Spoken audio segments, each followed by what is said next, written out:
महाराणा सेना द्वारा विजयादशमी का पर्व सिवनी मालवा में धूमधाम से मनाया गया, जहां सामाजिक जनों ने एकत्रित होकर राजपूत समाज के योगदान को याद किया, तो साथ ही समाज के युवाओं को समाज के महापुरुषों से सीख लेने की बात भी कही।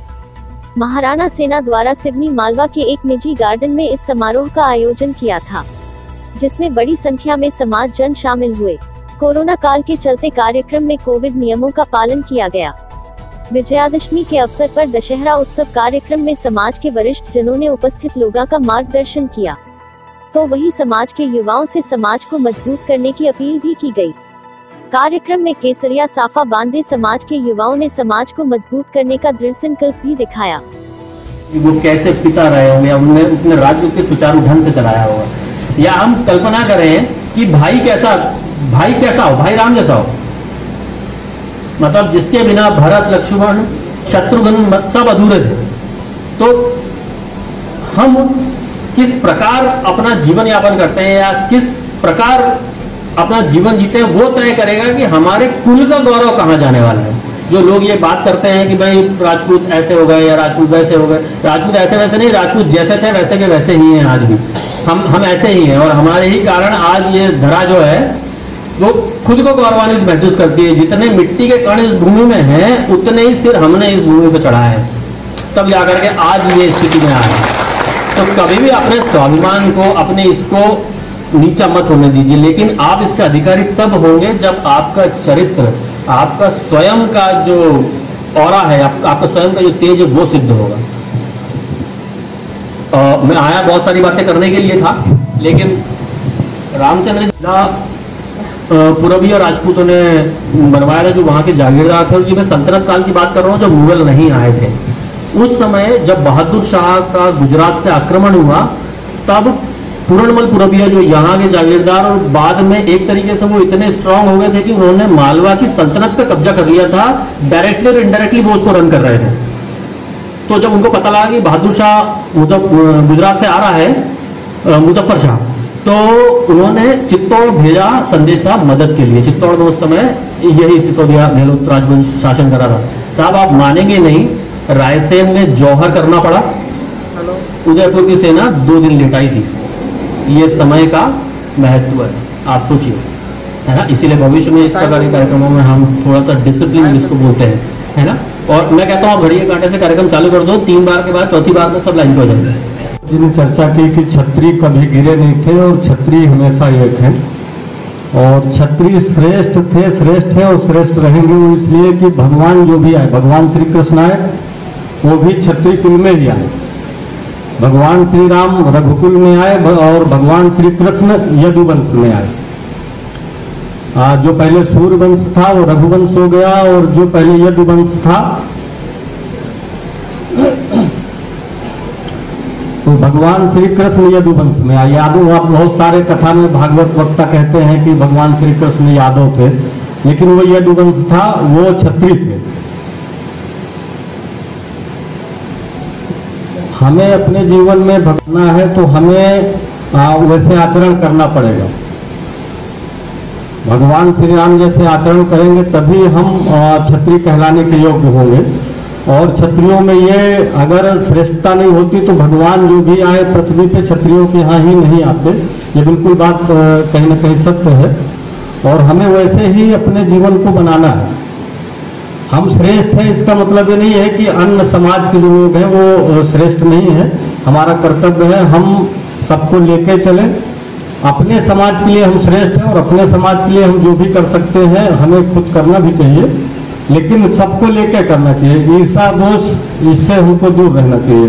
किसी का अधिक सम्मान हो रहा है तो हमको लग रहा है कि नहीं यार, उसका नाम दे दिया, हमारा नहीं दिया, इसका दे दिया, उसका दे दिया। ये सब चीजें हम जब तक अहंकार को नहीं भूलेंगे, हम कोई भी संगठन नहीं चला पाएंगे। संगठन चलाने के लिए हमको अपने अहंकारों से रहित होना पड़ेगा, जो कि राम जी ने पूरी तरह उसको दिखाया है कि अपने भाई से कैसा प्रेम करना चाहिए, माता पिता से कैसा प्रेम होना चाहिए, पिता की आज्ञा का कैसे पालन करना चाहिए। कैकेयी ने भगवान श्री राम को 14 वर्ष का वनवास दिया, लेकिन जब जब अवसर आए तो सबसे पहले प्रणाम कैकेयी को ही किया राम जी ने। कहीं तक ईर्ष्या दोष नहीं रखा। भरत जी जैसा व्यक्ति, भरत जी ने राज को त्याग दिया, राज्य त्याग के वो भी वन में चले गए, वो भी तपस्या करने लगे नंदीग्राम में जाकर। तो हमें भगवान श्री राम के आदर्शों पे ही चलना पड़ेगा। और जो युवा पीढ़ी है उन्हें तो पहले आपस में सामंजस्य बना के आपस में प्रेम किया जाए, धर्म के विषय में, अध्यात्म के विषय में, अपने कर्तव्यों के विषय में, अपने समाज के विषय में भी, क्षत्रियों का कहाँ से उत्पत्ति हुई, क्षत्रियों का कौन कौन से इतिहास में हमारे महापुरुष हुए, तो ये नई पीढ़ी को पढ़ना पड़ेगा और जानकारी रखना चाहिए। कौन कौन से राजपूत किस स्टेट में रहते हैं, क्या क्या सरनेम लिखते हैं, तो ये सब चीज़ें न्यू पीढ़ी को, युवा पीढ़ी को अपने आप में जानकारी रखना चाहिए। और मैं क्योंकि कभी ऐसे मंचों को शेयर नहीं किया, कभी कुछ बोला नहीं, ऐसा अवसर भी नहीं आया जीवन में बोलने का, और फर्स्ट बार ही शायद मैं माइक पकड़ा हूँ हाथ में ऐसे कार्यक्रमों में। और तो भागवत जी ने जो बताया उसके बाद बताने के लिए कुछ बचता नहीं है। उन्होंने बहुत चीजें बहुत विस्तार से बताई। क्योंकि माइक देर से चालू हुआ इसलिए मेरा ध्यान पूरा उन्हीं की ओर था, क्योंकि आवाज कम आ रही थी मेरे तक, लेकिन मेरा ध्यान उन्हीं की ओर था। मैं आगे भी उनसे चर्चा करना चाहूंगा महाराणा सेना को लेकर, राजपूत समाज को लेकर। मेरा उद्देश्य सिर्फ यही होगा कि मैं कैसे उनको और राजपूत समाज को सहयोग कर सकूं, सिर्फ इस उद्देश्य से उनसे मिलना चाहूंगा। जैसे हमारे सामने जो चित्र है, मैंने जैसे ही देखा मुझे बहुत अच्छा लगा। और वाकई जैसा भागवत जी ने कहा कि हम श्रेष्ठ हैं, उसका कारण भी यही है कि हम श्रेष्ठ हैं। एक तरफ मर्यादा पुरुषोत्तम श्री राम है जो कि उनके जीवन का परिचय हमें दे रहे हैं, और जैसा हमें बनना है वो इस रूप में दिखाई दे रहा है। दूसरा, हम क्यों हैं और क्यों राजपूत हैं और क्यों श्रेष्ठ हैं? क्यों?